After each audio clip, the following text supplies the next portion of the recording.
have you guys talked anymore about a prenup? If you guys are gonna do that before the wedding? Yeah, I think we're gonna do that. Well, it's kind of a weird time to bring it up, Jordan. Weird timing? Well, I guess that depends on who you ask. Ask Jordan and she'll say it's the perfect time. She's surrounded by family who all think the same. Now, for Mina, all of this prenup talk, spending time with people she knows are suspicious of her, has now left her questioning everything. Il se rend même pas compte que ça me blesse. Si c'était le cas, si je savais, on aurait pu rester dans les relations France-États-Unis en fait. This isn't the first time we've heard Mina say this, but it seems like the doubts and the questions in her mind are only getting louder and louder. Now, before we get to what's brought her to this point, let's rewind to the start. So, the last time we saw Mark and Mina, they'd just had a disastrous meeting with Jordan, and when we join them in this episode, Mark is left having to pick up the pieces. Apparently, Mina disinvited Jordan to the wedding. Jordan doesn't even want to come to the wedding. Right now, my daughter's distraught. My fiance is distraught. There may or may not be a wedding. Yeah, it's safe to say that that meeting didn't go as Mark hoped it would. He's now stuck in the middle between his fiancée and his daughter, and today, Mark and Mina are gonna face not only his daughter, but also most of his family. You see, on the agenda for today is to head to a small island where his brother lives to attend the barbecue that his brother is putting on for the whole family. And Mark is praying that they can just have a good day. All right, let's just make sure we're good, and whoever you and Jordan work it out, great. If you don't, you don't. But I don't know, maybe an apology will help. No. What did you expect?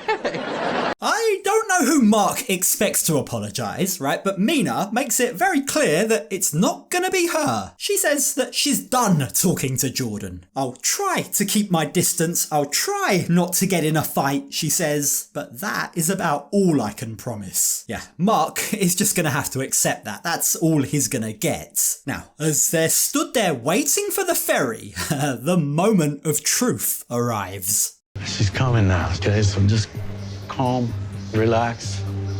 Like smile. Yeah, just... Mina is still feeling very salty about everything that Jordan said to her, but Mark is also very nervous about this meeting. If a fake smile and a little bit of acting is going to help to smooth everything over, then so be it. And as it turns out, surprisingly, it seems like Jordan feels the same, because she does actually smile and greet Mina as they arrive. Now, for as forced as the smile may be, the truth is, Jordan has major issues with Mina. This, you'll be shocked to hear, is far from amicable. I feel like she should be the one that's having to try harder than me because she's marrying my dad. You would think that she wants to make a good impression and wants to be the one trying and getting to know me. Look, here's a big part of the problem. Jordan expected Mina to come in and bend over backwards to try and win her approval. She expected to be able to say and do whatever she wanted and that Mina would just take it in a desperate bid to fit in. But that was never gonna fly with Mina. Mina's approach was very simple. Take me as I am or leave me. I don't need you. I've already got an established relationship with Mark. We already have a kid. So you have no real say in our lives. Only the problem is, Mark's approach, his role in all of this, hasn't exactly helped matters. I think that it would have been really nice if he stepped in and was like, hey, Mina, Jordan, I love you both. I really want you guys to get along and let's fix this. Jordan wanted her dad to play a more active role. He needed to be the glue to bond them all together, but instead, he stepped back. He expected them to try and figure it all out by themselves, while also at the same time stirring the pot by telling both of them the issues that they had with one another. He has certainly not helped himself here. Now, the ferry ride over is super awkward. They are sitting together, but they might as well be strangers. But again, rather than Mark trying to initiate a conversation, to my surprise, it's Jordan who makes the first move. She's the one that turns and tries to speak to Mina. I just want us to clear the air. I don't want there to be any hard feelings, and I want everyone to be able to get along. I would love to spend some time in Korea, and that is progress. Jordan says she wants them all to have a good weekend. She turns to little Maria, her sister, and tells Mina that she'd love to spend more time with the baby. And hearing this, Mina's attitude begins to fall too. Like, what is it they say? The quickest way to win over a parent is to compliment the child? Well, this is proof. Mina is all too happy to agree. She's okay with Jordan spending more time with little Maria. She tells her, like, family is important to me. I've left everyone in France. I have no one else. I want to get along with all of Mark's family. And this seems to be a huge step in the right direction. We'll just take it like day by day and see how things go. We can agree on that. Yeah, thank you. There is real relief on the face of both women. Mina actually goes as far as to say she found it honourable and nice that Jordan was the one to reach out first. But, she says, I just hope that it was sincere. Now, when they arrive on this island, Mina learns that there are no cars here. The only transportation is golf carts. And in and amongst all the melee to try and find a golf cart, Mina, Mark and Maria get separated from Jordan and her boyfriend. That worries Mina. Where's Jordan? Jordan? Yeah. I don't know. Oh my God, she left 10 minutes before. I think she talked for everybody. Now I'm scared. In Mina's mind, Jordan has sprinted off the ferry, grabbed a golf cart in a bid to try and get to the family first and poison them all against her. They may have only just agreed a ceasefire, but Mina clearly doesn't expect it to last. She's sure that Jordan is going to be spilling the tea to all of her family. Now, with those thoughts running through her mind, Mina is nervous. She doesn't know what to expect. But in the meantime, Mark wants to ask one thing. Hey, don't use this word snake on Jordan. I don't like this word. Maybe in French, whatever the word is, doesn't sound bad, but in English...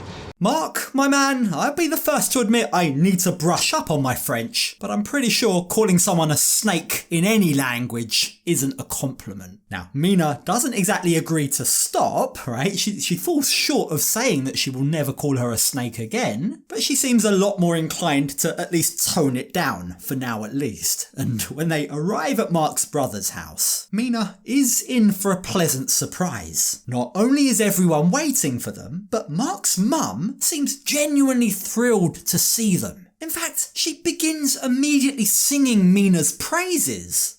When I first met Mina in Paris, it was the first night we had flown in. While we were tired, she still fixed us a fabulous meal. That is refreshing to hear, isn't it? All we've ever heard about this Paris trip was how bad Mina was. Remember, all of Mark's family were there for Maria's christening. Like, could it be that it's only Jordan that had a problem with Mina in Paris? Well, for as nice as Mark's mum is being, I think it's interesting to note that the compliments ended there. Like, she didn't say anything about the christening or how nice that was. Perhaps that's deliberate. Maybe Mark's mum only wants to focus on the positives. I'm glad she's here. I hope she loves it and wants to stay here.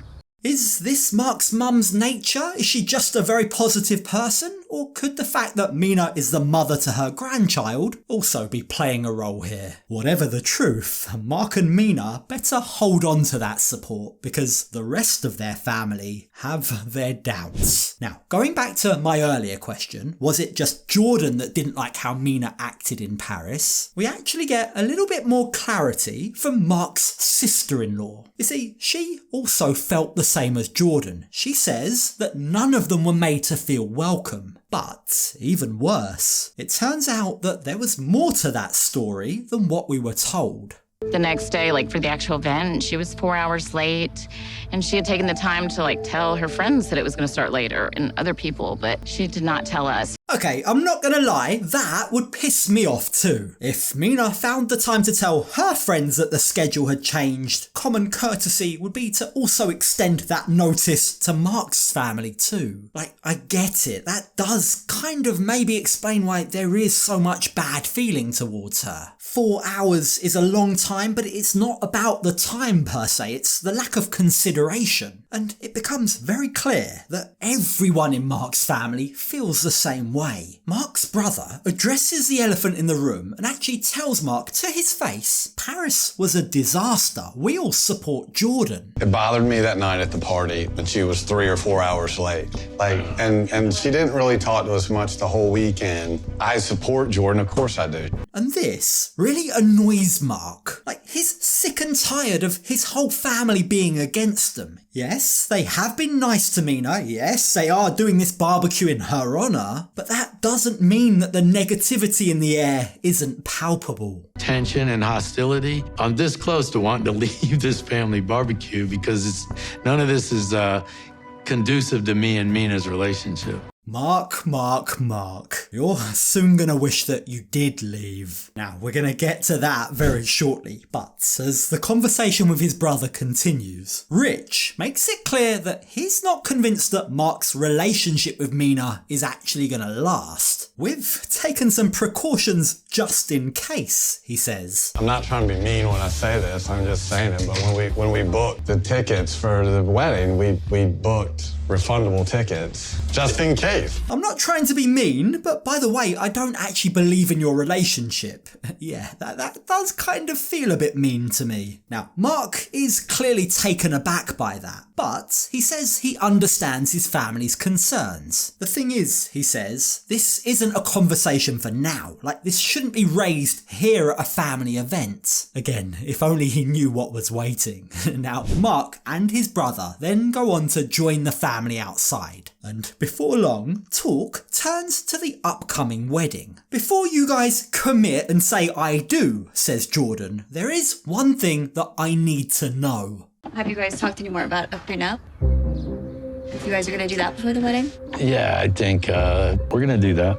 Well, it's kind of a weird time to bring it up, Jordan. Now, say what you want about whether or not Jordan's fears are valid, okay? That is a separate conversation. But the way that Jordan did that, bringing this up here in front of Mark's entire family, is out of line. If that's a conversation she needs to have with her dad, and I'm not saying it's necessarily a wrong conversation to have, but there is a right and a wrong way to go about it. And this, humiliating and embarrassing Mina like this, isn't the way. Now, whether Jordan's motive is to look out for her dad or to look out for her inheritance, Jordan is playing quite a smart game here. She's put her dad on the spot. She's trying to nail down his answer. And when pressed, the answer that Mark gives, his acknowledgement that yes, he does intend to have a prenup, absolutely shocks Mina. You think I come just for your money, Mark? You too? No, I don't think that, but I still think we'll do it. Mark says it isn't about her intentions, it's just a common thing to do. Whatever happens, if the worst were to come to the worst, you and Maria would be taken care of, he tries to reassure her. But this does very little to calm Mina down. You see, to her, in her mind, she thinks that Mark has essentially just called her a gold digger in front of his whole family. I want to marry you for you, not for your money, she tries to argue. But having to defend herself like this in front of all of these people has got too much for her. I finished this conversation. I'm so sorry, I'm going. I need a 1 minute for me. Now, for as fiery as we know that Mina can be, here, I'd argue, she's actually been quite polite. She seems genuinely hurt, but both Mark's sister-in-law and his daughter don't seem impressed. They don't seem to have any empathy for Mina. They don't understand how having this conversation here in front of all of Mark's entire family might have been a bit much, especially since Mina says that Mark has never even mentioned a prenup before. This news has completely blindsided me, she says. Tu sais qui je suis. Je n'ai pas besoin d'un contrat pour prouver que j'aime leur enfant ou leur père, que j'aime Marc, en fait.